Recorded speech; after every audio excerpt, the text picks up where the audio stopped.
Assalamualaikum guys. Today I'm here to tell you about Trump coin. तो Trump coin की या Trump की summary मैं इस तरह से बयान करूंगा कि अब एक बंदा है, उसकी टोटल वेल्थ उसने एक वीक के अंदर ही बना ली। तो आप मुझे एक बात बताएं कि वो रुकेगा? इसके बारे में मैं आपको ये बता सकता हूँ कि हाइप इसकी किस तरह से बनी। ट्रम्प कॉइन ट्रम्प ने ऑफिशियली लॉन्च किया, लोगों ने इन्वेस्ट किया क्योंकि एक अमेरिका का प्रेसिडेंट, फर्स्ट प्रेसिडेंट जिसने क्रिप्टो इंट्रोड्यूस करवाई अपनी अ, होते हुए या अपने हल्फ उठाने से पहले। तो लोगों ने इन्वेस्ट किया उसके अंदर, और अब कहानी ये है कि जो इसने हल्फ उठाया उसके बाद इसने बिटकॉइन के बारे में कोई इतनी हवा नहीं दी। दूसरी बात यह है कि दूसरी बात यह है कि अब एक कॉइन से इसने जो प्रॉफिट निकाल लिया, टोटल इसकी है समथिंग 6 to 7 बिलियन इसकी वेल्थ है जो इसने एक वीक के अंदर ही अर्न कर ली है। और अब इसने अपनी जो वाइफ है उसके नेम से कॉइन निकाला, उसके बाद एक्स वाइफ के नेम से भी मैंने अभी देखा है, एंड सो ऑन, जहाँ तक चलता रहे और जहाँ तक ये प्रॉफिट बनाते रहे लोग। लेकिन इसके अंदर ये सीन चलता है रग का। रग के अंदर क्या होता है, मैं आपको इसकी सप्लाई दिखा देता हूँ। तो हम आ चुके हैं ट्रम्प कॉइन पे और उसके रैंक, और ये हालात है। एंड यहाँ से हम सोलाना का एड्रेस भी उसका देख सकते हैं, मार्केट कैप भी देख सकते हैं। ये 9 बिलियन थी, 990, 9.9 बिलियन, जो कि अब कम होके 8 पे आ गई है। और टोटल तकरीबन 8 बिलियन सप्लाई ही एक वॉलेट के अंदर पड़ी है। बाकी आप देख सकते हैं 17 billion volume, all time high, और 13 एक्सचेंजेस पे लिस्ट, कैटेगरी इसके अंदर कौन सी है। एंड ये जो चीज़ मैं आपको दिखाना चाह रहा हूँ, मैक्स सप्लाई इन्होंने नहीं बताई हुई, लेकिन टोटल सप्लाई आप इन्होंने बताई हुई है कि ये है पड़ी 1 बिलियन की। अभी इसकी सप्लाई पूरी नहीं हुई। फर्स्ट थिंग ये। सेकंड थिंग इसकी मैं आपको दिखा दूंगा, उसके अंदर ये है कि 8 बिलियन सिर्फ इसकी सप्लाई एक ही वॉलेट के अंदर पड़ी है। उसका क्या मतलब है कि अब एक बंदे के पास ही सब कुछ है पड़ा, तो जब वो विड्रॉ करेगा या सेल करेगा तो मार्केट आप सोच सकते हैं कि कितना मैसिव मूव लेगी। अब जिन्होंने छोटे छोटे मतलब अपने पोर्टफोलियो से कुछ कुछ बाय किया हुआ है, तो वो कितने लॉस के अंदर जा सकते हैं। और इसकी ऑल टाइम लो है 0.1। 0.1 से 70 कोई कंपेयर ही नहीं बनता।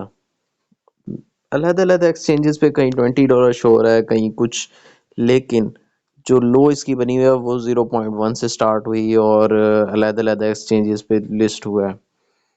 अब होता ये सीन है, हमने कोई चीज़ बाय की, हमें अच्छी लगी, हमने बाय की, हमें उससे प्रॉफिट हो गया। अब हमने क्या करना है, उससे जो प्रॉफिट हुआ हमने वो प्रॉफिट निकाल के दूसरी में इन्वेस्ट करना है कि हमें उससे ज़्यादा प्रॉफिट हो। इसी तरह से ट्रम्प ने अपना कॉइन लिस्ट किया सेकंड, अब अपनी वाइफ का, देन नेक्स्ट वाइफ, और सो ऑन, पता नहीं कहाँ तक जा सकता है। तो कहने का मकसद ये है कि जो न्यू कॉइन्स लॉन्च होते हैं इनके ऊपर चाहे जिस मर्जी का कॉइन हो, आप बेसिकली आप कर लें, डेक्स ट्रेडिंग पे वर्क कर लें, लेकिन आप इस तरह के जो न्यू कॉइन्स लिस्ट होते हैं उनके ऊपर कम ही ट्रेड करें, खास तौर पे फ्यूचर के अंदर, क्योंकि फ्यूचर के अंदर पड़ी होती हैं लिक्विडेशंस। अब जो न्यू कॉइन लॉन्च होता है ना, उसकी हमें लास्ट सपोर्ट या रेजिस्टेंस का कोई पता होता है। छोटे मूव पे तो ट्रेड कर सकते हैं, लेकिन बड़े मूव पे या बड़े टाइम फ्रेम पे हम ट्रेड नहीं कर सकते। तो मेरा कहने का मकसद ये था कि जो कॉइन लिस्ट हुए हैं जिन्होंने पंप करना है, जैसे अब BNX ले लें, BNX ले लें, शिप ले लें, उसके अलावा जस्मी ले लें, और इस तरह के जो भी कॉइन्स हैं जिनकी सपोर्ट रेजिस्टेंस हमारे सामने है, गाला ले लें। तो और स्पेशली आप AI के या रॉ के या गेमिंग के, जो इन फ्यूचर आपको नज़र आ रहा है, उस हिसाब से कम से कम खुद भी एनालिसिस करें, या कोई बात कर रहा है तो उसकी मान लें और इनके ऊपर वर्क करें। ट्रेडिंग के अंदर कभी भी होल्डिंग नहीं चलती। होल्ड वो करता है जिसके पास पीछे बैकअप हो। होल्ड वो करता है जो अपना टाइम उसके बगैर गुजार सके, जिसके पास एक्स्ट्रा हो। हमने अगर ट्रेडिंग करनी है तो ट्रेडिंग का असूल यही है कि आपने बाय किया तो टाइम पे सेल भी करो, क्योंकि चार्ट चलता रहता है, चार्ट ने अप भी जाना है डाउन भी जाना है, तो आप अप पे आपकी ट्रेड लगाएं। अगर फ्यूचर करनी है शॉर्ट ले सकते हैं, देन आप आपको मूव मिल सकते हैं। लेकिन अगर आप एक ही लेके बैठे रह गए, आपको आपका टाइम भी वेस्ट होगा और उस हिसाब से आपको प्रॉफिट भी कोई नहीं होना। फीस अलग कटेगी अगर आप ब्रेक इवन पे क्लोज करते हैं। एक बात ये हो गई। दूसरी बात मैंने आपको यही की है कि अब न्यू कॉइन कोई भी होता है। अब मैंने एक्स के बारे में बताया था, एक्स न्यू कॉइन लिस्ट हुआ था, लेट मी शो यू। ये आप पॉइंट देख सकते हैं, सप्लाई इसकी 100% फील्ड है और मैंने इसी बेस पे ट्रेड दी थी और ये तकरीबन 1200% प्लस मूव दिया इसने। हमने प्रॉफिट भी बुक किया, मैंने ग्रुप में शेयर किया था। तो कहने का मकसद ये है, जब कोई चीज़ न्यू लॉन्च होती है आपको दिखाया जाता है सब कुछ मार्केट में सिर्फ ट्रैप करने के लिए। ये मैं पहले भी बोलता रह गया, मैंने ट्रम्प में लॉन्ग की कोई ट्रेड नहीं ली सिवाय शॉर्ट के।